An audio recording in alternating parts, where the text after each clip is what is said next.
Good day everyone. So welcome back to my YouTube channel, and today there was a request on this tutorial video on about the Krebs cycle or the citric acid cycle. So probably one of the most hated or the hardest part of biochemistry is this, understanding the citric acid cycle. So without further ado, let us start the tutorial. Once again, my name is Jordan Hope Pihulian, your biochemistry tutor for this semester. And today, we are going to tackle morely on the citric acid cycle.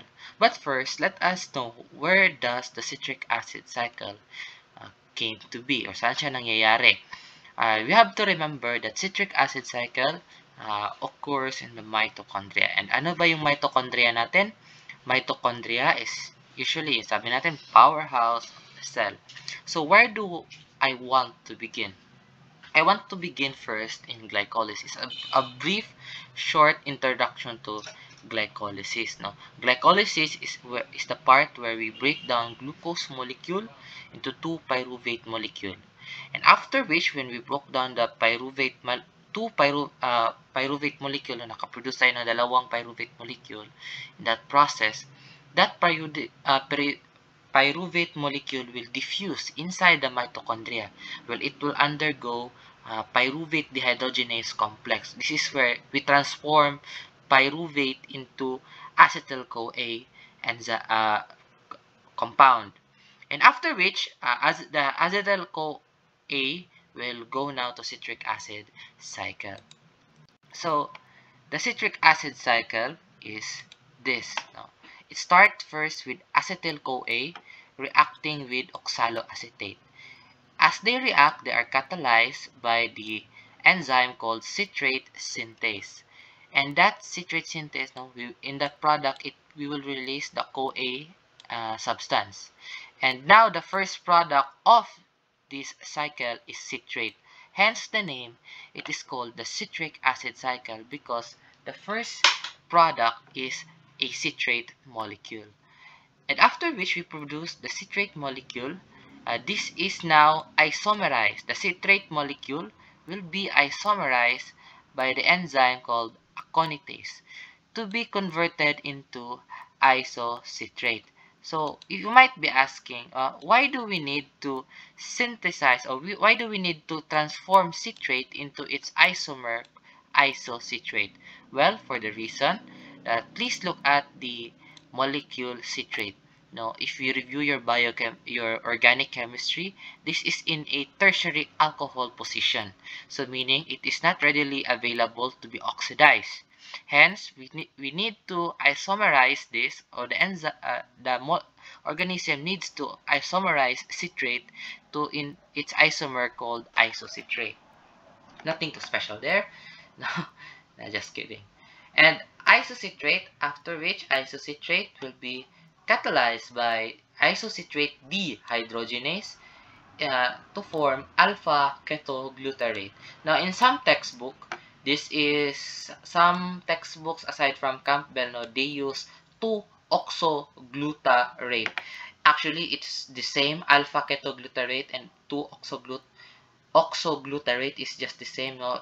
Yung isa lang is parang convention sa old version. No? Please review your naming ketone, no? Kasi yun, malalaman nyo yung bakit naging yung from oxo to keto yung term na yun. So, I will not discuss it anymore. So, anyways, alpha ketoglutarate, no? From isocitrate to alpha ketoglutarate be synthesized by the enzyme called isocitrate dehydrogenase.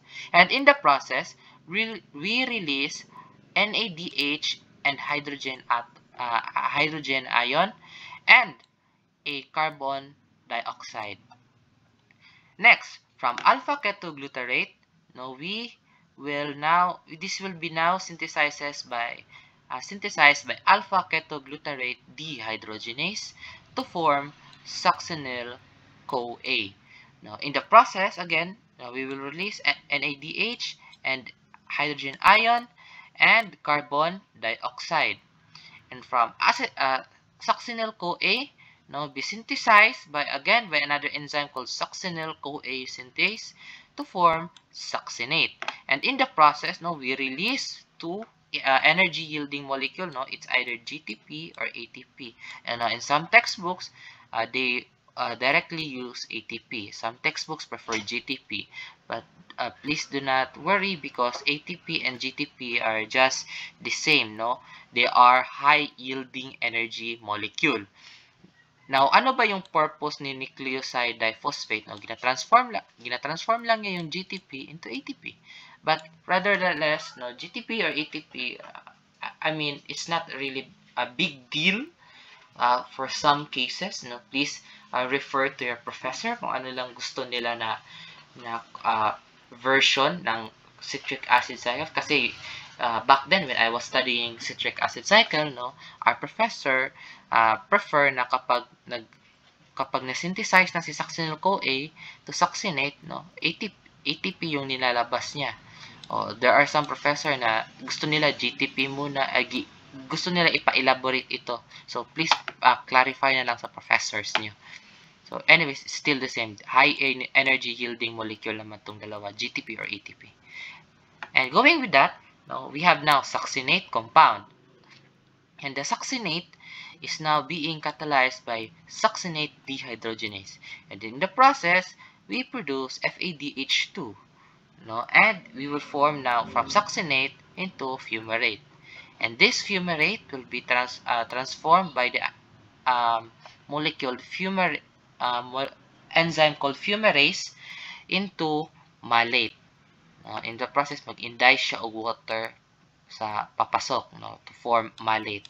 And malate will be transformed again by malate dehydrogenase to form oxaloacetate. And in the process, we will release NADH and hydrogen ion as a byproduct.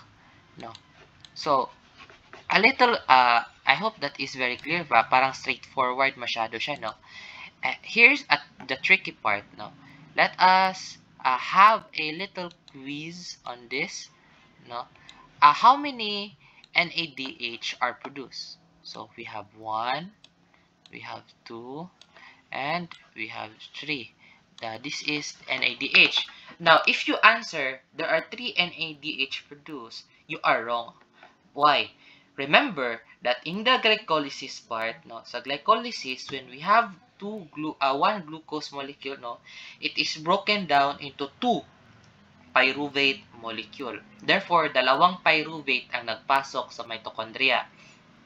And with that, yun na mga pyruvate molecule is converted into acetyl-CoA. So, dalawa man sila ma-convert ng acetyl-CoA, yun, nagpasok sila sa citric acid cycle, meaning, sa isang pyruvate molecule, merong 3 NADH na produce. So, overall, how many NADH are produced?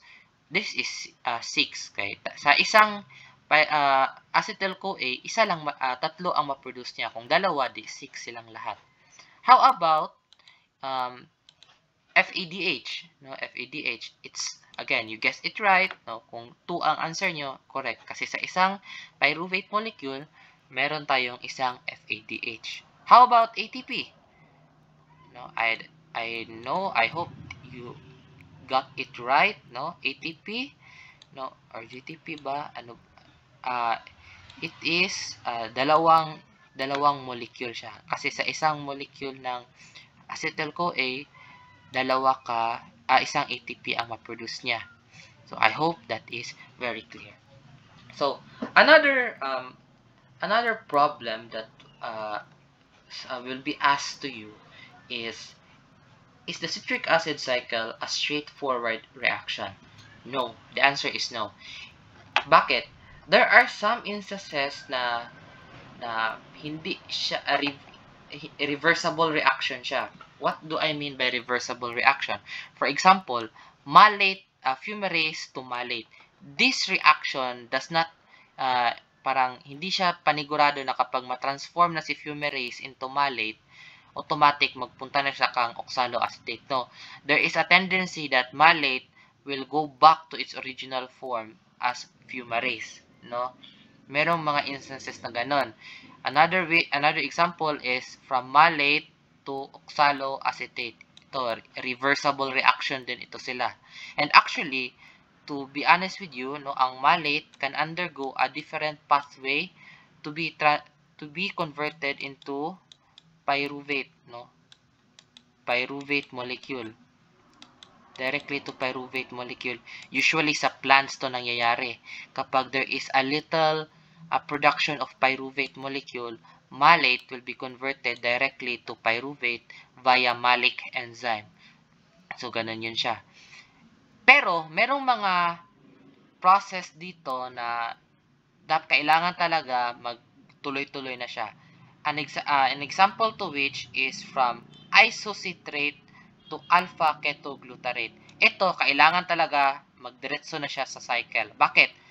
Remember that we produce carbon dioxide molecule. And this carbon dioxide molecule is a very small molecule. Diba, nag-release tayo ng carbon dioxide. Mahirap na bumalik si alpha ketoglutarate sa kanyang original form na isocitrate. Kasi nga, maliit ito. So, kapag na-release na ito, malayo na masyado para habulin ito na molecule. Kaya, si alpha ketoglutarate, obligado na maging succinyl-CoA. And, actually, sa succinyl-CoA, no, si alpha ketoglutarate, kung transform na siya into succinyl-CoA, hindi na din ito si succinyl-CoA makabalik sa kanyang original form na alpha ketoglutarate. Kasi nga, we release carbon dioxide molecule. And ano ba tong carbon dioxide molecule nito? Napakaliit ito na molecule na mahirap nang habulin ng enzyme kapag na-release na. And also, from succinyl-CoA to succinate, no, hindi na din makabalik si succinate sa kanyang original form na succinyl-CoA. Mahirap nang bumalik because we release energy. Nag-release tayo ng energy via ATP. And if bumalik pa ito siya sa succinyl-CoA form, no, wasteful masyado sa mga organism. So, we do not want to be wasteful. Okay? So, yun siya. I hope that is very clear to you. Next, actually, acetyl-CoA and oxaloacetate, no, the reaction between acetyl-CoA the reaction between acetyl-CoA and oxaloacetate is irreversible reaction also because of this CoA enzyme, CoA molecule. So, mahirap na ding nabitawan kasi natin ito. So, mahirap na habulin kasi we release this molecule.